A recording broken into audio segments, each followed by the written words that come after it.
Hello, അപ്പം നമ്മൾ ബയണി പോയിൻ്റെ last day ആണിന്ന്. അപ്പോൾ ലാസ്റ്റ് ഡേയിൽ ഞാൻ പറഞ്ഞായിരുന്നു ഈവനിങ് ഞാൻ തനിച്ച് പുറത്ത് പോകുന്നുണ്ടെന്ന്. അപ്പോൾ ഞാൻ പുറത്ത് പോയതിൻ്റെ വീഡിയോ ആണിത്. ഇവിടെ നന്നായിട്ട് മഴ പെയ്തുകൊണ്ട് അരുവിയിൽ നന്നായിട്ട് വെള്ളം ഉണ്ടായിരുന്നു. പിന്നെ നമ്മൾ വീണ്ടും നമ്മുടെ പഴയ പാടത്തെത്തി. അവിടെ കണ്ടോ, ഈ പാടത്തിൽ കുറച്ച് മാനുണ്ടായിരുന്നു കേട്ടോ. പക്ഷേ ഞാൻ എന്നെ തിരിച്ചു വന്നപ്പോഴാണ് കണ്ടത്. പിന്നെ ഞാൻ കുറച്ചും കൂടി മുന്നോട്ട് ചെന്നപ്പം നല്ലൊരു സൺസെറ്റൊക്കെ, സമയം നന്നായിട്ട് വൈകി കേട്ടോ, 7:30 ഒക്കെ ആയിട്ടുണ്ട്. പക്ഷേ ഇവിടെ ലേറ്റായിട്ടാണ് സൂര്യൻ അസ്തമിക്കുന്നത്. അതാണ് കേട്ടോ അവസാനം നമ്മൾ കണ്ടുപിടിച്ചു, മാനിനെ കണ്ടുപിടിച്ചു. 3 പേരുണ്ടായിരുന്നു. ഒരാൾ ഒറ്റയ്ക്ക് നിൽക്കുന്നു, 2 പേര് അങ്ങോട്ടും ഇങ്ങോട്ടും ഓടിക്കളിക്കുന്നു. അപ്പം എനിക്കൊരു പേടിയുണ്ടായിരുന്നു ഇവരെങ്ങാനും എൻ്റെ അടുത്തോട്ട് വരുമോ എന്ന്. പക്ഷെ വന്നില്ല. അവരവിടെ ദൂരെ നിന്നിങ്ങനെ അത്ഭുത വസ്തുവിനെ പോലെ എന്നെ ഇങ്ങനെ നോക്കി നിൽപ്പുണ്ടായിരുന്നു കുറേ നേരം. എനിക്ക് തോന്നുന്നു ഇവർക്ക് നമ്മളെ പേടിയാന്ന് തോന്നുന്നു. എനിക്ക് ശരിക്കും പറഞ്ഞാൽ ഇവരിങ്ങോട്ട് വരുമോ എന്ന് പേടിയുണ്ടായിരുന്നു.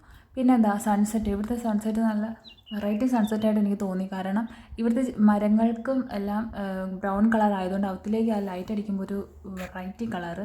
പിന്നെ ഈ മഞ്ഞ പാടമല്ലേ, പാടത്ത് മൊത്തം ഈ മഞ്ഞ പൂക്കളായതുകൊണ്ട് അവത്തിലോട്ട് മഞ്ഞ വെട്ടം തന്നെ അടിക്കുമ്പോൾ ഒരു ബ്രൈറ്റ്നെസ് കൂടിയതുപോലെ. പിന്നെ എൻ്റെ മുടിയിലൊക്കെ ഇങ്ങനെയൊക്കെ വെച്ച് സൺസെറ്റിൻ്റെ കുറേ വീഡിയോസൊക്കെ എടുത്തു.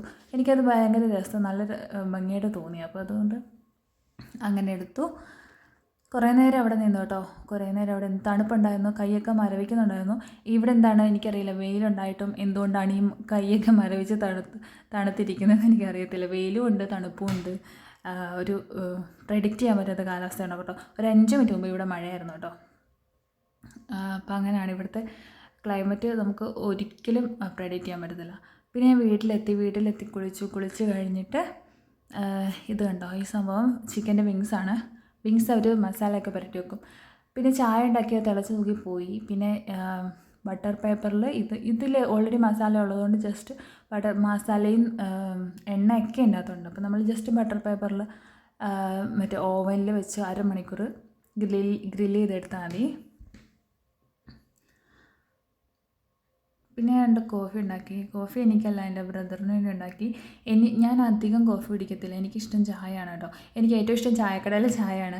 ഞാൻ ആ റെസിപ്പി, ചായക്കടയിലെ ചായയുടെ റെസിപ്പി ഞാൻ അത് ചോദിച്ച്, അതായത് അവർ ചായ കടുപ്പം കൂട്ടി പാല് കുറച്ച് ഉണ്ടാക്കുന്നത്.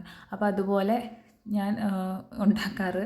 പക്ഷേ ആ കടുപ്പം കൂട്ടി കുടിക്കുന്ന അത്ര ബോഡിക്ക് നല്ലതല്ല. പിന്നെ അതിന് ശേഷം ബ്രദർ വന്നു. പിന്നെ ഗ്രില്ല് ചെയ്തതും ചീരത്തോരനും പിന്നെ പന്നിക്കറിയും. പിന്നെന്താ, ഇത് ബിയർ കോള എന്ന് പറഞ്ഞ സാധനമാണ്. പക്ഷേ ഇതെനിക്ക് കുടിച്ചിട്ട് സാധാ കോള പോലെ തോന്നി. പക്ഷെ ഒരു ഭയങ്കരമായിട്ട് സോഡ ഉള്ളതുപോലെ. നല്ലതായിരുന്നു, അത്രേ ഉള്ളൂ.